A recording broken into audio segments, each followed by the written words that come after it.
Le PPACI a annoncé la suspension de sa participation à la CEI, dénonçant une institution instrumentalisée par le pouvoir. La juge des référés ne tranchera pas le litige entre Valérie Yapo et Tidjane Thiam, président du PDCI RDA. Et Archibat, le plus grand salon du bâtiment et des métiers du BTP en Afrique de l'Ouest, a ouvert ses portes au parc des expositions d'Abidjan le vendredi 11 avril 2025. Voilà pour le sommaire de cette édition. Bienvenue à tous et à toutes. Le Parti des peuples africains Côte d'Ivoire suspend sa participation à la commission électorale indépendante. Dans un communiqué, son leader, l'ancien président de la République Laurent Gbagbo, dénonce une CEI instrumentalisée par le pouvoir. Il accuse la commission de dysfonctionnement, d'exclusion ciblée et de manquements graves aux règles, rappelant les tensions ayant conduit aux événements du 11 avril 2011. Le parti ordonne donc à son représentant de se retirer de toutes les activités de la CEI et appelle à une réforme en profondeur pour un processus électoral juste et inclusif. Le vendredi 11 avril 2025, la juge des référés s'est déclarée incompétente pour statuer sur l'affaire opposant Valérie Yapo, ex-délégué PDCI d'Akoupé, au président du parti, Tidjane Thiam. Ce matin, la juge des référés vient de rendre sa décision et elle s'est déclarée incompétente. C'est une très très bonne nouvelle. Je remercie la juge pour la sagesse de sa décision et pour la qualité de sa décision. C'est dans une vidéo diffusée sur les réseaux sociaux que Maître Rodrigue Dadje, avocat de Tidjane Thiam, a annoncé la décision du tribunal. Valérie Yapo contestait l'élection de l'ex-patron du Crédit Suisse à la tête du PDCI RDA en décembre 2023, arguant qu'il n'était pas de nationalité ivoirienne au moment du vote, une condition pourtant exigée par les statuts du parti. Elle demandait donc la suspension de Tidjane Thiam de ses fonctions, la nomination d'un administrateur provisoire et l'annulation des décisions prises depuis son élection. Avec cette décision de la juge des référés, le fond du dossier reste à examiner, mais Tidjane Thiam demeure pour l'instant président du PDCI RDA. Des militants du Parti démocratique de Côte d'Ivoire ont officiellement rallié le Rassemblement des Oufouettistes pour la démocratie et la paix. La cérémonie présidée par le secrétaire exécutif du RHDP, Cissé Ibrahima Bakongo, a marqué un nouveau tournant politique. Parmi les nouveaux venus, Youssouf Balogun, conseiller municipal, et Aka Anojo, deuxième adjoint au maire de Port-Boué et ancien délégué PDCI chargé des élections dans la commune. Ils ont expliqué leur décision de rejoindre à la majorité présidentielle. Nous avons l'honneur de déclarer solennellement en ce lieu notre adhésion au RHDP et que des raisons internes sont également liées à notre démission.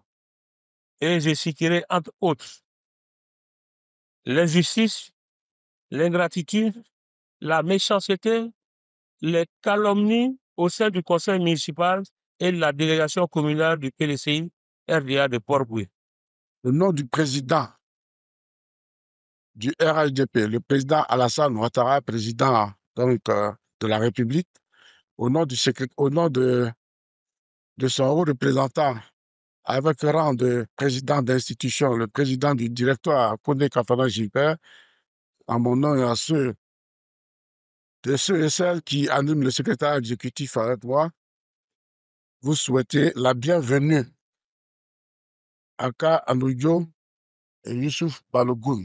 Les nouveaux membres ont reçu les symboles de leur engagement, statut du parti, règlement intérieur, acte constitutif, livret politique et une écharpe RHDP. Du 3 au 17 juin 2025, le ministère de l'Environnement organise la quinzaine nationale de l'environnement, du développement durable et de la transition écologique. Objectif: sensibiliser et inciter à l'action face à la crise écologique. Cette quinzaine sera rythmée par 5 grandes journées, comme cela a été dit ici. La journée zéro déchet, nous l'avons réalisée depuis le 30 mars. La journée de l'environnement, le 5 juin. La journée des océans, le 8 juin. La journée de la biodiversité, le 12 juin. Et la journée de la lutte contre la désertification et la sécheresse, le 17 juin. La quinzaine qui s'ouvre aujourd'hui est une invitation à l'action. Une invitation à changer nos habitudes, à élever nos voix, à rêver ensemble d'une Côte d'Ivoire plus verte, d'une Côte d'Ivoire plus juste, d'une Côte d'Ivoire plus résiliente. Sous le thème « Je suis un citoyen éco-responsable », cette édition mise sur la responsabilité individuelle et collective pour préserver l'environnement. La 10e édition du salon Archibat s'est ouverte à Abidjan autour du thème « Architecture et renouvellement urbain ». Organisé par l'Ordre des architectes de Côte d'Ivoire, l'événement se tient du 11 au 15 avril 2025. Comme le temps passe vite. En effet, il y a 18 ans, précisément en 2007, nous rêvions de villes et d'environnements agréables, sans doute en nombre restreint à l'époque. Aujourd'hui, nous sommes nombreux à le faire, en témoigne cette grande mobilisation qui ne cesse de croître édition après édition.